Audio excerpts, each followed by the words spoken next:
if you could see all the opposition parties, they came on one, at least on two common grounds. One, all the opposition members questioned the BJP government on the delay in implementation of this women reservation bill, because the UPA government bill that was passed in Rajya Sabha, that particular bill did not have this clause of delimitation, and that's where the not just Congress party, even the like-minded party, opposition parties, they all came together and then they cornered the government on asking this, why did they include this particular delimitation clause, and because of delimitation clause, this particular implementation of women reservation bill is getting delayed. That was a question that almost all the opposition members asked the BJP government. In fact, many members also asked, couldn't the government have gone ahead with the implementation of this particular women reservation without a delimitation process, for which Union Home Minister Amit Shah made a clear answer saying that if the delimitation process has not been followed, if it is not being followed, then how would the reserved seats will be identified? That's something that Amit Shah,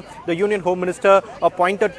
towards the opposition members, where he said that there has to be a mechanism, there has to be a system through which the seats reserved for women have to be identified. If you see the SC and ST seats which are being identified, which are being reserved for SC and ST community, that is being done based on the delimitation process, and that's why he said that even for identifying the seats that will be earmarked or that will be reserved for women, there has to be a process, and that particular process is the delimitation process, and that's why, because delimitation process has to be followed, that goes to delimitation takes power from Article 82 of the Constitution. Article 82 of the Constitution says that the next delimitation process will be done based on the first census that will be taken after 2026. So let's put it this way. So the census has to be done after 2026. Let's say if census is done in 2027, based on the 2027 census data, delimitation process can be done, delimitation exercise can be done, and based on that,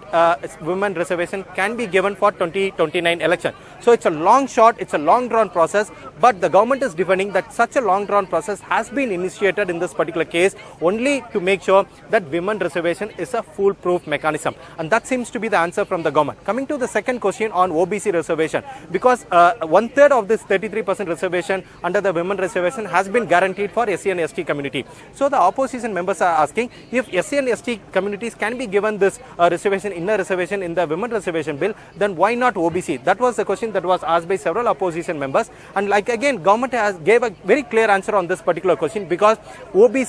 OBC reservation is not included in electoral process. Even for male, even for men, only an SC and ST communities are given reservation, but OBCs do not enjoy reservation when it comes to electoral benefits, and that's where government also shot back at the opposition members. In fact, they asked the Congress government, when even they brought the bill in 2010, even at that particular point of time, there was no OBC reservation under the women reservation category, and that's why the government said that this is not untenable. Just for political grandstanding, the opposition members are raising this issue.